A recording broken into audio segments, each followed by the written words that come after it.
Hello my dear students, this is your bio class. बच्चों, आज के लेक्चर में हम बात करने वाले हैं दो जो हमारे सबसे इम्पॉर्टेंट टॉपिक हैं इस चैप्टर के। First is AIDS and second is cancer. तो हम कंप्लीट एड्स और कैंसर के बारे में इस चैप्टर में जो भी इम्पॉर्टेंट टॉपिक्स हैं, मतलब जो भी सब टॉपिक्स पॉइंट्स बनेंगे उसको हम सारा इसमें डिस्कस करने वाले हैं। तो इस वीडियो को आपने बिल्कुल ध्यान से अच्छे से समझना है। एनसीईआरटी से बच्चों आज हम ये जो दोनों टॉपिक्स होंगे वो पढ़ेंगे। तो सबसे पहले बच्चों हम डिस्कस करेंगे एड्स के बारे में। तो आपने समझना है कि पहले एड्स है क्या। तो एड्स का बच्चों जो फुल फॉर्म है पहले आपको वो पता होना चाहिए। एड्स की फुल फॉर्म होगी एक्वायर्ड इम्यूनो डेफिशिएंसी सिंड्रोम, यानी कि यहाँ आप वर्ड से भी समझ सकते हैं। एक्वायर मतलब कि जो लाइफ टाइम, जो भी उस पर्सन का जो लाइफ टाइम है उसके दौरान उसने जो एक्वायर किया है। और इम्यूनो डेफिशिएंसी मतलब कि इम्यून सिस्टम की क्या हो गई है, डेफिशिएंसी हो गई है। और जो सिंड्रोम है बच्चों वो यहाँ पर बहुत सारे ग्रुप जो होता है सिम्टम्स का उसे रिप्रेजेंट करता है, उसे डिनोट करता है। तो यानी कि एक्वायर्ड इम्यूनो डेफिशिएंसी सिंड्रोम क्या हुआ, it means deficiency of immune system acquired during the life time of an individual indicating that it is not a congenital disease. यानी कि ये उस जो भी पर्सन है जिसे भी एड्स जो डिजीज़ हुआ है वो उसने अपने लाइफ टाइम के दौरान एक्वायर किया है, वो उसे कंजेनाइटल यानी कि बर्थ टाइम से वो डिजीज़ उसे नहीं है। सिंड्रोम हमने अभी डिस्कस किया कि ग्रुप ऑफ सिम्टम्स। अगर आप ये समझें कि बर्थ टाइम से लाइक अगर मदर को है और वो एम्ब्रियो को ट्रांसफ़र हो सकता है एम्ब्रियो में, तो वो बर्थ टाइम से हुआ, वो एक अलग कंसेप्ट है। ओके, उसे भी हम आगे डिस्कस करेंगे। तो फिलहाल हमें यहाँ समझना है एड्स को सबसे पहले बच्चों रिपोर्ट किया गया था 1981 में। नियर अबाउट 25 ईयर्स पहले ये रिपोर्ट किया जा चुका है और धीरे धीरे अब तक ये पूरे वर्ल्ड में फैल चुका है और 25 मिलियन पर्सन्स की डेथ हो चुकी है एड्स की वजह से। तो अब जो हमारा एक और इम्पॉर्टेंट कंसेप्ट आता है वो है इसका causing organism, that is HIV human immuno deficiency virus. Okay, ये रेट्रो वायरस का जो मेंबर है, मतलब रेट्रो वायरस की जो हमारा हम कह सकते हैं उस ग्रुप का ही ये वायरस एक मेंबर है जिसके ऊपर एक एनविलप है, मतलब एक एनविलप के अंदर इसका RNA जीनोम प्रेजेंट है, यानी कि एनविलप प्रेजेंट है यहाँ पर। एनविलप के अंदर क्या RNA जीनोम। और रेट्रो वायरस या हम कह सकते हैं काफ़ी हार्मफुल वायरसेस ये हैं, काफ़ी हार्मफुल डिजीज़ ये कॉज करते हैं, फैलाते हैं। अगर हम बात करें बच्चों ट्रांसमिशन की, तो ट्रांसमिशन क्या है HIV इन्फेक्शन का, generally sexual contact with infected person. तो आपने ध्यान रखना है ट्रांसमिशन क्या है, हमारा एक अलग कंसेप्ट है। ओके, तो ट्रांसमिशन का ध्यान रखें, ट्रांसमिशन का कंसेप्ट हमारा अलग है। किस तरह से फैलता है, sexual contact with infected person, यानी कि यहाँ से आप सब हेडिंग्स बना सकते हैं जब आप नोट्स तैयार करें। By transfusion of contaminated blood and blood products, यानी कि सेक्सुअल कॉन्टैक्ट अगर किसी इन्फेक्टेड पर्सन से होता है या फिर लाइक ट्रांसफ्यूज़न है जो कंटामिनेटेड ब्लड, लाइक एक पर्सन को एड्स है और उसका जो ब्लड है वो दूसरे किसी हेल्दी पर्सन में अगर ट्रांसफ़र किया जाता है, ट्रांसफ्यूज़ किया जाता है, तो उससे भी एड्स फैल सकती है। By sharing infected needles as in the case of intravenous drug abusers, यानी कि जो इन्फेक्टेड निडल है, लाइक इस पर्सन को इन्फेक्शन है, एड्स है, और इसकी जो निडल है, सिरिंज है, इंजेक्शन से या दूसरे तरीके से इस हेल्दी पर्सन के अंदर अगर इंजेक्ट की जाएगी तो इसे भी एड्स की प्रॉब्लम हो सकती है। ओके, यहाँ पर डायग्राम दिया हुआ है, ये भी हम आगे डिस्कस करेंगे। एक बार हम एग्जैक्टली पढ़ लेते हैं किस तरह से ये फैलता है। बाय सेक्सुअल पार्टनर्स, ये जो हमने अभी डिस्कस किया ना सेम वही है। और more than one sexual partner, उससे भी ये फैल सकता है। जो ड्रग एडिक्ट्स हैं हु टेक ड्रग्स इंट्रावेनसली, यानी कि जो डायरेक्ट इंजेक्शंस के थ्रू ड्रग्स वगैरह लेते हैं उससे भी फैल सकता है। Individuals who require repeated blood transfusions and children born to an HIV infected mother, यानी कि साथ में आपने ये भी ध्यान रखना है जैसे कई पर्सन है अलग अलग तरह के डिजीज़ होते हैं। आपने सुना होगा कि बार बार ब्लड मतलब उन्हें ब्लड चेंज करवाना पड़ता है। तो ब्लड ट्रांसफ्यूज़न, जो रिपीटेड ब्लड ट्रांसफ्यूज़न है एक ही पर्सन के अंदर, उससे भी हो सकता है। और इन्फेक्शियस पर्सन का अगर ब्लड ट्रांसफ्यूज़ किया गया तो ये आप समझ ही सकते हैं। और साथ में जो चिल्ड्रन है, जो मतलब जो हमने अभी डिस्कस किया था ना कि इन्फेक्टेड मदर से बच्चे को जो HIV है वो वॉर्म से ही उसे मिल सकता है। तो ये सारे भी रीजंस इसमें रहेंगे। ओके, यहाँ हम इसके थ्रू भी अभी समझेंगे कि किस तरह से ये फैलेगा। यहाँ पर आगे थ्योरेटिकल भी हम देखने वाले हैं बच्चों। तो सबसे पहले अगर हम बात करें इंजेक्ट कैसे होगा, ये रेट्रो वायरस है। ओके, वायरल RNA कोर में प्रेजेंट है सबसे पहले जो वायरस है वो करेगा इन्फेक्ट किसको, नॉर्मल सेल को। वायरल प्रोटीन कॉट इसके ऊपर यहाँ पर प्रेजेंट है, ये नॉर्मल सेल को इन्फेक्ट करेगा। ये आप समझ सकते हैं जिस भी पर्सन को वो इन्फेक्ट करने वाला है उसकी क्या है, सेल मेम्ब्रेन है, प्लाज्मा मेम्ब्रेन है। उसके बाद क्या होगा बच्चों, जैसे ही नॉर्मल सेल को इन्फेक्ट करेगा ये वायरल आरएनए अब सेल के अंदर हमारा इंट्रोड्यूस हो जाएगा, और यहाँ से ये जो एंजाइम है रिवर्स ट्रांसक्रिप्टेज, ये आपने ध्यान रखना है, इसकी हेल्प से जो वायरल डीएनए है वो प्रोड्यूस होना शुरू हो जाएगा।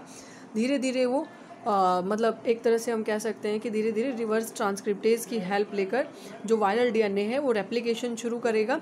रेप्लिकेशन के बाद वो होस्ट जीनोम के अंदर इनकॉर्पोरेट हो जाएगा। वायरल डीएनए अब हमारा होस्ट की सेल के अंदर इनकॉर्पोरेट हो चुका है। अब यहाँ से क्या होगा, ये न्यूक्लियस है और ये उसका डीएनए है, ठीक है, तो इसमें कंफ्यूज मत होना, ये डीएनए है और ये डीएनए था और ये साइड में ये न्यूक्लियस है, ठीक है। इसके अंदर अब वायरल डीएनए आ चुका है। अब यहाँ से न्यू वायरल जो आरएनए है वो प्रोड्यूस होना शुरू हो जाएंगे इन्फेक्टेड सेल से ही, और उसके बाद यहाँ पर बहुत सारे नए वायरसेस हमारे बनना शुरू हो जाएंगे। और इस तरीके से ये जो हमारी जो WBCs होती हैं, लिम्फोसाइट सेल्स हैं जो इम्यूनिटी के लिए रिस्पॉन्सिबल हैं, इम्यूनिटी हमें स्ट्रॉन्ग प्रोवाइड करती हैं, उनको अटैक करना शुरू कर देंगे। यहाँ आप देख सकते हैं ये बहुत सारे वायरसेस बने, new viruses can infect other sales. अब जो न्यू वायरस हैं ये दूसरी सेल्स को अफेक्ट करेंगे। सेम इस तरीके से ये पूरा प्रोसीजर यहाँ चलता रहेगा।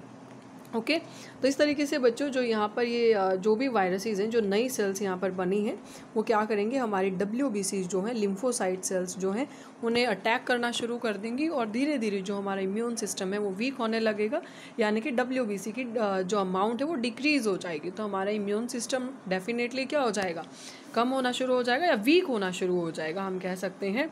ओके, तो ये भी बच्चों यहाँ पर एक दिया हुआ है, ये तो हमने एक पूरा रेप्लिकेशन पढ़ी है रेट्रोवायरस की, आगे हम थ्योरेटिकल भी पढ़ेंगे इसे एक बार।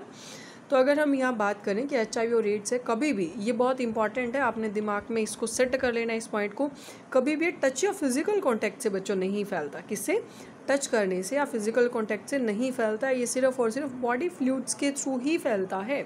यानी कि जब एक इन्फेक्टेड पर्सन की बॉडी फ्लूइड एक हेल्दी पर्सन की बॉडी फ्लूइड के कॉन्टैक्ट में आएंगी तभी ये स्प्रेड होगा। तो आपने ध्यान रखना है कि for the physical and psychological wellbeing that the HIV और AIDS infected person are not isolated from family and society. यानी कि कभी भी आपने ऐसे रिएक्ट नहीं करना है कि इसे एड्स है, इसे टच मत करो, ऐसे इसको दूर रखो, इसको सेपरेट रखो, नहीं, ऐसा कुछ नहीं है। ऐसे किसी भी तरीके से ये फैलने वाला जो डिजीज़ है वो नहीं है। There is always a time lag between the infection and appearance of AIDS symptoms. यानी कि जो इन्फेक्शन है, सपोज करो ये इन्फेक्शन इस टाइम इस इंसान को हुआ और इसके जो सिम्टम्स अपीयर होने में नियर अबाउट 5 to 10 ईयर्स का टाइम लग सकता है। यानी कि ऐसा नहीं है कि बिल्कुल एग्जैक्टली 5 to 10 ईयर्स, कुछ महीनों में भी सिम्टम्स दिखाई दे सकते हैं या कुछ साल भी इसमें लग सकते हैं। तो इन्फेक्शन के बाद काफ़ी टाइम इसको लग जाता है एग्जैक्टली फाइंड आउट करने में। उसके बाद बच्चों जो मैंने अभी आपको रेप्लिकेशन बताया वो इसके अंदर थ्योरेटिकल, एक बार मैं आपको रफ रिवाइज करवा देती हूँ दोबारा। जैसे ही इन्फेक्टेड जो भी मतलब इन्फेक्टेड बॉडी है, या मतलब इन्फेक्शन तो बाद में हुआ, अगर हम बात करें डायरेक्टली जैसे ही बॉडी में उस पर्सन के एंटर किया वायरस ने, तो virus enters into macrophages where RNA genome of the virus replicates to form viral DNA with the help of the enzyme reverse transcriptase. ये मैंने अभी आपको बताया था कि एंजाइम रिवर्स ट्रांसक्रिप्टेज की हेल्प से वो रेप्लिकेशन शुरू कर देंगे। उसके बाद जो वायरल DNA था वो इनकॉर्पोरेट हो जाता है होस्ट सेल के DNA में, यहाँ से डायरेक्टली वो वायरस पार्टिकल्स को प्रोड्यूस करना शुरू कर देते हैं। ये जस्ट हमने अभी डिस्कस किया है डायग्राम के थ्रू। उसके बाद बच्चों जो मैक्रोफेज है वो कंटिन्यू वायरस को प्रोड्यूस करता रहेगा, और इस तरीके से जो HIV फैक्ट्री वहाँ पर बन जाएगी। HIV फैक्ट्री क्यों कहा गया, क्योंकि बहुत ज़्यादा अमाउंट में HIV वायरस है वहाँ पर प्रोड्यूस हो चुके होंगे। सेम इसी तरह से अब HIV एंटर करता है हेल्पर T लिम्फोसाइट्स में।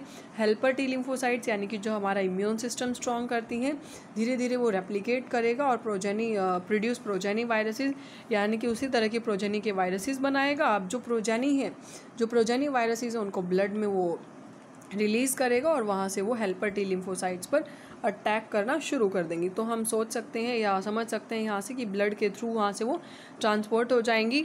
और उसके बाद बच्चों अगर हम बात करें, this is repeated leading to a progressive decrease in the number of helper T lymphocytes in the body of the infected person. यानी कि इस तरीके से जो इन्फेक्टेड पर्सन है उसके T लिम्फोसाइट्स क्या हैं, धीरे धीरे कम हो जाएंगी। लिम्फोसाइट्स यानी कि हमारे जो WBCs हैं, जो इम्यून सिस्टम को स्ट्रॉन्ग बूस्टअप करने वाली सेल्स हैं, वो कम हो जाएंगी। और इससे क्या होगा, जो पर्सन है normally bouts of fear, diarrhoea, dysphoria, weight loss, ये सारे जो सिम्टम्स हैं यानी कि हल्का फुल्का बुखार आना, कभी कभार डायरिया की प्रॉब्लम, वेट लॉस कर देगा, शिवरिंग वगैरह है। और बहुत ईजीली आपने ये आप समझ सकते हो कि अगर इम्यून सिस्टम बहुत ज़्यादा वीक हो गया तो बहुत ईजीली उसको इन्फेक्शन की जो प्रॉब्लम है, लाइक अगर थोड़ा सा भी मौसम चेंज होता है, कॉल्ड कफ, इस तरह की जो बीमारियाँ, माइकोबैक्टीरियम है, लाइक जो टीबी वगैरह कॉज करते हैं, तो जो इन्फेक्शियस प्रॉब्लम्स है ना बच्चों, वो बहुत जल्दी उससे हो सकते हैं, क्योंकि उसका इम्यून सिस्टम ही, जो इम्यून सिस्टम है बच्चों, वो टी लिम्फोसाइट्स है वो कम हो गई और इम्यून सिस्टम उसका वीक हो गया। तो इस वजह से अब उसे और भी ज़्यादा ध्यान रखना पड़ता है, क्योंकि वहाँ पर एग्जैक्टली वो जो पर्सन है वो खुद को प्रोटेक्ट करने में अनेबल है, इम्यून जो सिस्टम है उसका वीक हो गया है, इम्यूनो डेफिशिएंसी वहाँ पर हो गई है। तो बच्चों इसके लिए जो सबसे हम कह सकते हैं जो वाइडली यूज़ किया जाता है टेस्ट इसके लिए, इसको डायग्नोज करने के लिए, दैट इज़ एलिजा। एलिजा हम एड्स को डिटेक्ट करने के लिए यूज़ करते हैं। इसकी फुल फॉर्म भी आपने ध्यान रखनी है, एंजाइम लिंक्ड इम्यूनोसॉर्बेंट असे, एंजाइम लिंक्ड इम्यूनोसॉर्बेंट असे, ये फुल फॉर्म रहेगी। एड्स को बच्चों ट्रीट किया जा सकता है साथ में एंटी रेट्रोवायरल ड्रग्स के थ्रू। ये नहीं कह सकते कि 100% इफेक्टिव है, पार्शली इफेक्टिव रहेंगी। बस इतना है कि देखो जो भी पर्सन जिसको एड्स है, ऐसा नहीं है कि हम उसे एड्स को टोटली ट्रीट कर सकते हैं, नहीं, उस इंसान की हम जो लाइफ टाइम है ना उसको बढ़ा सकते हैं।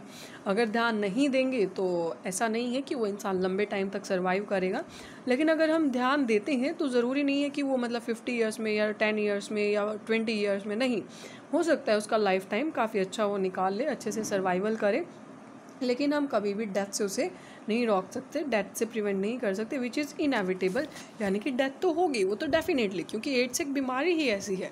ओके, लेकिन आपने ये भी ध्यान रखना है, अगर आप प्रॉपर हम उनको प्रिकॉशंस दें, प्रॉपर प्रिवेंशन अगर हम एड्स का रखें तो क्या हो सकता है, लाइक एड्स जिस भी पर्सन को है, अगर टाइम पर हम जो डॉक्टर से कंसल्ट करते हैं, जो भी मेडिसिन्स हैं, प्रिस्क्राइब मेडिसिन्स हैं, हर चीज़ का हम ध्यान रखेंगे तो उस इंसान का जो लाइफ टाइम है वो काफ़ी हद तक बढ़ाया जा सकता है, काफ़ी लंबा लाइफ टाइम वो सर्वाइव कर सकता है।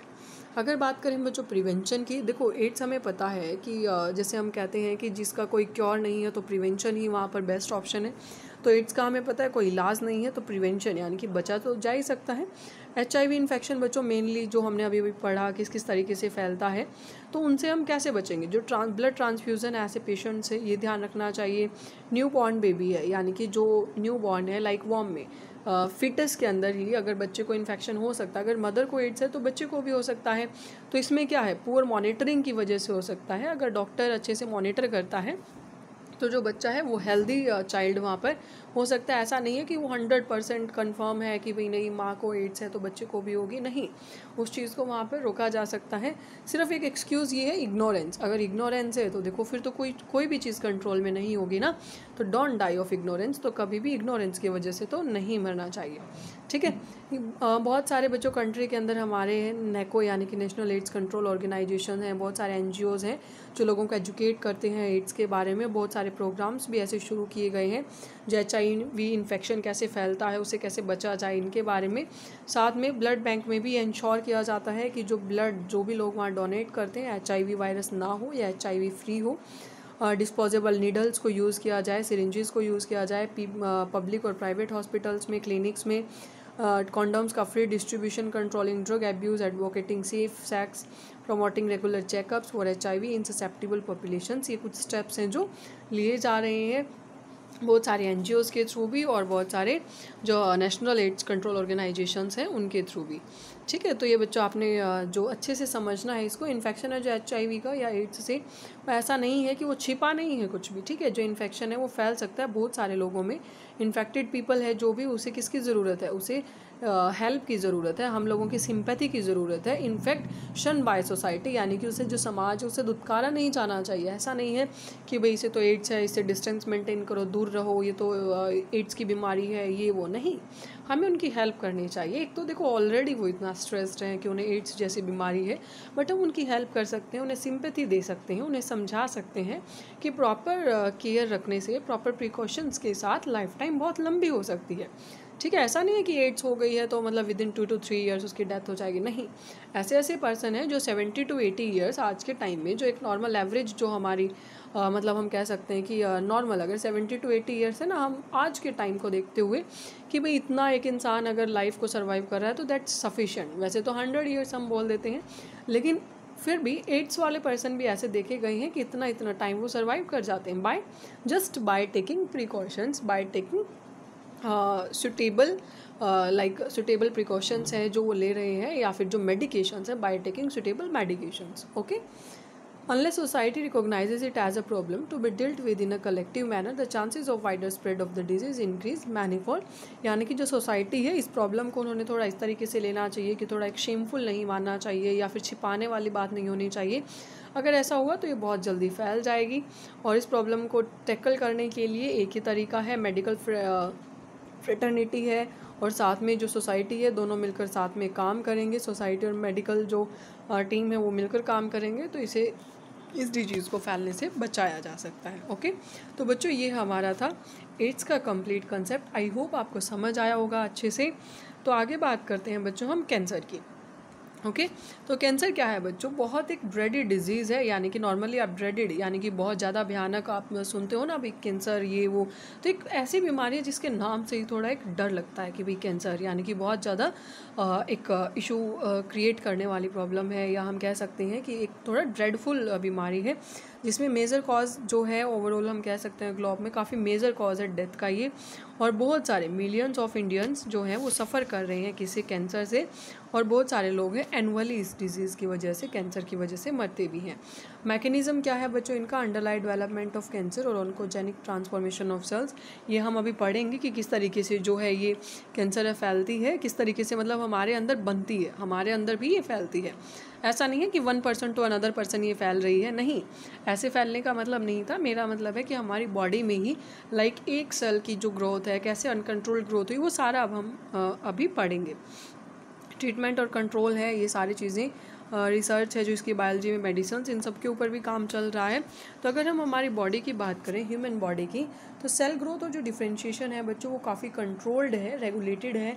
यानी कि ऐसा नहीं है कि आपके एक जो आपका बॉडी में एक हाथ है इसके अंदर अगर ग्रोथ हो रही है तो यही एक हाथ आपका ग्रोथ करता जाएगा और काफ़ी मोटा हो जाएगा ये, या फिर इसी हाथ के अंदर बहुत सारी सेल्स बन जाएंगे और जो दूसरा हाथ है इसके अंदर ग्रोथ रुक जाएगी. नहीं, हमारी बॉडी की जो सेल्स हैं वो काफ़ी वेल रेगुलेटेड हैं, कंट्रोल्ड हैं. उन्हें पता है कि कितनी कहाँ पर सेल ग्रोथ होनी चाहिए और किस तरह से डिफ्रेंशिएशन करना है. लेकिन कैंसर सेल्स में अगर कैंसर को आप एक लाइन में समझें तो यहाँ पर क्या है, breakdown of these regulatory mechanisms, यानी कि ब्रेकडाउन है यहाँ पर, या एक वर्ड में आप ऐसे समझ सकते हैं अनकंट्रोल्ड ग्रोथ. सेल्स की क्या है? अनकंट्रोल्ड ग्रोथ है.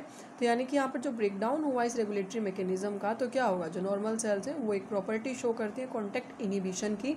यानी कि जब भी वो दूसरी किसी भी कांटेक्ट में आती हैं दूसरे सेल के, तो वहाँ पर जो अनकंट्रोल्ड ग्रोथ है ना वो रुक जाती है, इनहिबिट हो जाती है. यानी कि ऐसा नहीं है कि दूसरी सेल के टच में आए तो यहाँ फिर से डिवीज़न शुरू, नहीं, वहाँ पर वो कंट्रोल्ड ग्रोथ है उनकी. और अगर हम बात करें कैंसर के अंदर, कैंसर में क्या है, ये जो प्रॉपर्टी है टोटली लूज़ कर देती हैं वो सेल्स, ये प्रॉपर्टी लॉस्ट हो जाती है, जिसकी वजह से जो कैंसरस सेल्स हैं बच्चों वो कंटिन्यू करती हैं डिवीज़न, और जिसकी वजह से मासेज ऑफ सेल्स यानी कि पूरे ग्रुप के ग्रुप बनना शुरू हो जाते हैं सेल्स के, जिन्हें हम ट्यूमर्स बोलते हैं. क्या कहेंगे? जिन्हें हम ट्यूमर्स कहेंगे. ट्यूमर्स भी बच्चों हमारे बेसिकली दो टाइप के हैं, बेनाइन एंड मैलिग्नेंट ट्यूमर, जिसमें से हम अभी पढ़ने वाले हैं, अच्छे से आपको समझ भी आएगा. जो मैलिग्नेंट ट्यूमर है ना ये काफ़ी मतलब हम कह सकते हैं बहुत ज़्यादा ड्रेडफुल है. अभी आपको समझ आएगा क्यों है. बेनाइन ट्यूमर तो बच्चों नॉर्मली क्या है, एक ही जो ओरिजिनल लोकेशन है वहीं पर कन्फाइंड रहेगा, वहीं रहेगा, कभी भी दूसरे पार्ट्स में स्प्रेड नहीं होता है और लिटिल डैमेज ये कॉज करता है. लेकिन बच्चों मैलिग्नेंट ट्यूमर क्या है, ये मास ऑफ प्रोलिफरेटिंग सेल्स है जिसे न्यूप्लास्टिक या ट्यूमर सेल्स भी कहा जाता है. एक तो ये बहुत ज़्यादा स्पीड से ग्रोथ करता है, यानी कि रैपिडली ग्रो करते हैं. साथ में क्या है, invading and damaging the surrounding normal tissues. साथ में जो ये आसपास की सेल्स हैं उनसे अटैच होना शुरू कर देते हैं, उन्हें डैमेज करना शुरू कर देते हैं, जिसका रिजल्ट क्या होगा, जो ये सेल्स एक्टिवली डिवाइड करती हैं, साथ में ही ये कॉम्पीट करती हैं. जो नॉर्मल सेल्स हैं ना, उन नॉर्मल सेल्स के साथ ये कॉम्पिटिशन शुरू कर देती हैं वाइटल न्यूट्रिएंट्स के लिए. इस सेल को अपनी जो रिक्वायरमेंट है वो जिस भी एनर्जी से जो भी एनर्जी ले रही है, तो कैंसर सेल भी कहेगी कि ये एनर्जी जो आप ले रहे थे ना, अब ये मुझे भी चाहिए, मुझे कंपटीशन करना है. ठीक है, तो हमारी जो सेल्स हैं उनमें स्टार्वेशन की प्रॉब्लम भी वहाँ आ जाती है. अब सेल्स क्या होंगी, जो मैलिग्नेंट ट्यूमर है इस तरह से स्लॉड, यानी कि वो वहाँ से हम कह सकते हैं कि वो वहाँ से सेपरेट हो जाती हैं, रिमूव हो जाती हैं, डेड सेल्स हैं जो, और वहाँ से क्या होगा, इस तरह के ट्यूमर से सेपरेट होंगी और उसके बाद वो अलग अलग साइट्स पर पहुँच जाएंगे ब्लड के थ्रू. देखो स्लॉट का मतलब यहाँ क्या है बच्चों, जो सेल्स हैं, जो मैलिग्नेंट ट्यूमर, ये एक जगह मैलिग्नेंट ट्यूमर था, इससे ये सेल्स यहाँ से सेपरेट हुई, उसके बाद गेट लॉस्ट, अब ये बॉडी में दूसरे पार्ट्स तक पहुँच जाते हैं, कैसे, ब्लड के थ्रू, ओके, ब्लड के थ्रू ये वहाँ पर पहुँच जाएंगी, and when ever they get lost in the body, और जैसे ही वे बॉडी में किसी दूसरे पार्ट पर अटैच होती हैं, they start a new tumour there. तो वो देखो पहले ऑलरेडी एक ट्यूमर था, वहाँ से ये ब्लड के थ्रू पहुँच गई हैं अलग अलग साइट्स पर, तो वहाँ भी अभी एक नया ट्यूमर बनाना शुरू कर देंगे। This property called metastasis, metastasis हम इस प्रॉपर्टी का नाम देंगे, जो कि काफ़ी फियर्ड प्रॉपर्टी है मैलिग्नेंट ट्यूमर की। तो अब डेफिनेटली आपको समझ आ गया होगा कि मैंने क्यों आपको कहा था कि मैलिग्नेंट ट्यूमर एक ड्रेडफुल है और बिनाइन ट्यूमर के कंपेयर में। उसके बाद बच्चों अगर हम बात करते हैं कॉजेज़ ऑफ कैंसर की, तो जो ट्रांसफॉर्मेशन है बच्चों नॉर्मल सेल्स की कैंसरस न्यूप्लास्टिक सेल्स में, वो किस तरीके से हो सकता है, बायोफिजिकल, केमिकल और बायोलॉजिकल एजेंट्स। अब अगर हम इन एजेंट्स में भी अब डिस्कस करेंगे हम किस किस तरह के एजेंट्स हैं, तो इन तीनों एजेंट्स को तो बच्चों हम बोल देते हैं कार्सिनोजेंस। कार्सिनोजेंस मतलब कैंसर कॉज करने वाले जो एजेंट्स हैं वो।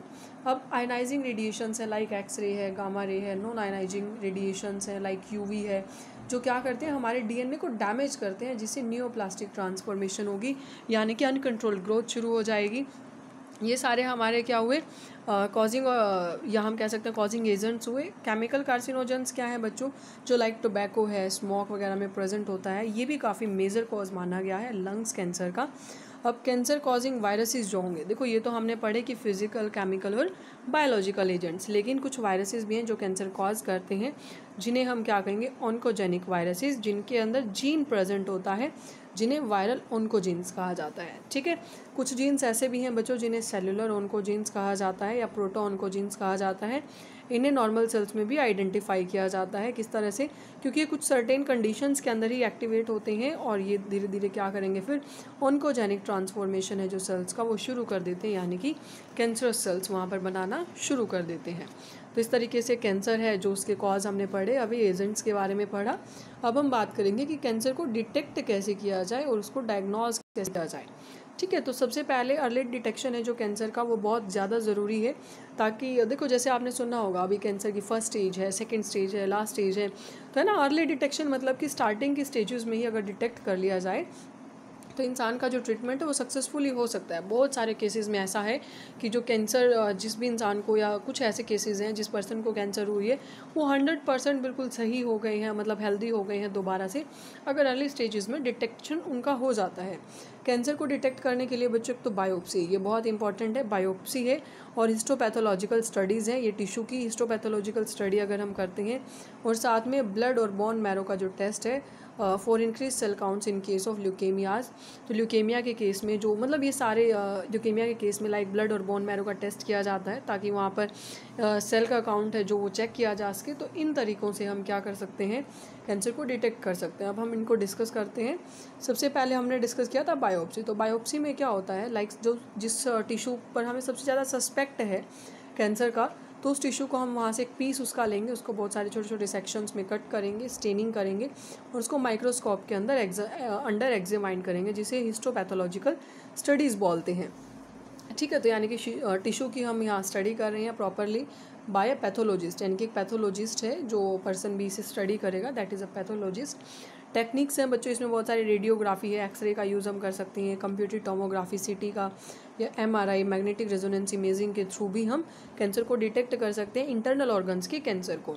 कंप्यूटर टोमोग्राफी में बच्चों क्या होगा, uses X-rays to generate 3 dimensional image of internals of an object. CT में बच्चों क्या होता है हमारा, यानी कंप्यूटर टोमोग्राफी में एक्सरे को हम यूज़ करते हैं, जिससे क्या होगा 3D जो इमेज है एक वहाँ की बनेगी, उस जो इंटरनल बॉडी का जो ऑब्जेक्ट है उसकी। एमआरआई भी हम यूज़ कर सकते हैं, स्ट्रॉन्ग मैग्नेटिक फील्ड्स यहाँ पर जनरेट होती हैं, और नॉन आयनाइजिंग रेडिएशंस हैं, वो एक्यूरेटली डिटेक्ट करने में, पैथोलॉजिकल और फिजियोलॉजिकल चेंजेस जो भी लिविंग टिश्यू में हो रहे हैं उन्हें डिटेक्ट करने में एक्यूरेटली हेल्प करती हैं। ठीक है, तो एंटीबॉडीज़ भी बच्चों यहाँ पर अगर हम बात करें अब ट्रीटमेंट की, तो antibodies against cancer specific antigens are also used for detection of certain cancers. यहाँ तो फिलहाल डिटेक्शन का ही पॉइंट हमने डिस्कस किया है। जो एंटीबॉडीज़ हैं उनसे भी हम डिटेक्ट कर सकते हैं, और बहुत सारी मॉलिक्यूलर बायोलॉजी की हमारी जो टेक्निक्स हैं आज के टाइम में यूज़ हो रही हैं, उनके थ्रू भी हम जो ससेप्टिबिलिटी है उसे फाइंड आउट कर सकते हैं कैंसर के केस में। आइडेंटिफिकेशन कैसे होगा इस तरह के जीन्स की, which predispose an individual to certain cancer may be very helpful in prevention of cancers. यानी कि जैसे आइडेंटिफिकेशन हो जाती है ऐसे जीन्स की तो धीरे धीरे अब बहुत सारे जो इंडिविजुअल्स हैं उनको हेल्पफुल रहता है प्रिवेंशन, मतलब हम कह सकते हैं ट्रीटमेंट एक तरह से काफ़ी अच्छे तरीके से हो सकता है, प्रिवेंशन उनकी हो सकती है। ऐसे इंडिविजुअल्स को एडवाइस किया जाता है कि एक्सपोजर ना हो उनका कार्सिनोजेंस में, या मतलब कि वो जो भी कैंसर कॉजिंग एजेंट्स हैं उनसे वो बिल्कुल एक तरह से ना बिल्कुल टोटली कट ऑफ करें या डिस्टेंस मेंटेन करें। ससेप्टिबल जो भी हैं लाइक टोबैको वगैरह है, टोबैको का हमें पता है कि उसके स्मोक से लंग कैंसर हो सकती है, ठीक है, या यूवी रेडिएशन इनसे भी वो डिस्टेंस मेंटेन करें। अगर ट्रीटमेंट की बच्चों हम बात करते हैं, ये भी इंपॉर्टेंट है, इसका लास्ट टॉपिक है हमारा आज का ये।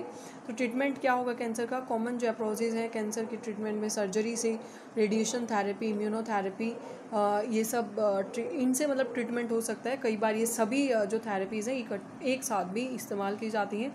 बेसिकली रेडियोथेरेपी में हम क्या करते हैं, जो ट्यूमर सेल्स हैं उनको इरेडिएटेड लिथली, यानी कि उनको रेडिएशन से उनको सेपरेट किया जा सकता है या अटैक किया जा सकता है उनके ऊपर, ये ध्यान रखते हुए कि जो नॉर्मल टिश्यूज़ हैं उन पर अफेक्ट ना हो। जो नॉर्मल टिश्यूज़ कहाँ हैं, जो भी मान लो ये ट्यूमर का जो मास है सेल्स यहाँ पर नॉर्मल टिश्यूज़ हैं, तो इस चीज़ का बहुत ज़्यादा ध्यान रखा जाता है कि इसी टिश्यू के ऊपर अटैक हो रेडिएशंस का, जो नॉर्मल सेल्स हैं वो अफेक्ट ना हो यहाँ पर। कुछ थेरेप्यूटिक ड्रग्स भी हैं बच्चों जो कैंसर सेल्स को किल करने के लिए यूज़ की जा सकती हैं, और कुछ स्पेसिफिक पर्टिकुलर ट्यूमर्स भी के लिए भी यूज़ की जा सकती हैं। बहुत सारी ड्रग्स ऐसी हैं बच्चों जिनके साइड इफ़ेक्ट्स भी देखने को मिलते हैं, हेयर लॉस है, एनीमिया है, खून की कमी हो जाना, ये सारी प्रॉब्लम्स भी फेस करने को आती हैं। बहुत सारे कैंसर्स हैं बच्चों जिनमें, जो मैंने अभी आपको कहा था ना कि कॉम्बिनेशन भी हो सकता है इनका, combination like surgery, radiotherapy, chemotherapy, इन सबको एक साथ भी इस्तेमाल किया जाता है। सभी थेरेपीज़ को एक साथ यूज़ में लाया जाता है। ट्यूमर सेल्स हैं बच्चों mainly have been shown to avoid detection and destruction by immune system. जो ट्यूमर सेल्स हैं वो क्या करती हैं, वो डिटेक्शन है जो उनका और डिस्ट्रक्शन है इम्यून सिस्टम का वो शुरू कर देती है। डिस्ट्रक्शन तो हमने पढ़ाई शुरू कर देंगे, डिटेक्शन थोड़ा टफ भी होता है इनका। तो जो पेशेंट्स हैं उनको कुछ सब्सटेंसेस भी दिए जाते हैं, बायोलॉजिकल रिस्पॉन्स मॉडिफायर जिसको कहा जाता है, लाइक अल्फा इंटरफेरोन है, जो क्या करते हैं, जो एक्टिवेट कर देते हैं इम्यून सिस्टम को और जो ट्यूमर को डिस्ट्रॉय करने में हेल्प करते हैं। ओके, तो बच्चों ये आज आपने पढ़ लेना है। जो ट्रीटमेंट था, जो भी हमने कैंसर का ट्रीटमेंट है, कॉज है, डिटेक्शन है, डायग्नोज है, ये सारा हमने पढ़ा। एज इट इज़ बच्चों एड्स का जो हमने टॉपिक डिस्कस किया, तो इसके अंदर बच्चों आपको अगर कोई भी प्रॉब्लम आती है, मैंने स्पेशली आपका एनसीईआरटी से इसलिए करवाया है क्योंकि ये बहुत ज़्यादा इंपॉर्टेंट टॉपिक है, ठीक है, दोनों ही बहुत इंपॉर्टेंट है। तो आपने खुद से इनके नोट्स तैयार करने की कोशिश करनी है। अगर उसमें प्रॉब्लम आती है तो आप बता देना, उसमें भी आपकी हेल्प हो जाएगी, ठीक है। इसमें भी अगर कोई भी टॉपिक, कोई भी कंसेप्ट आपको डाउट में रहता है तो आप बता देना, उसे हम दोबारा नेक्स्ट लेक्चर में डिस्कस कर लेंगे।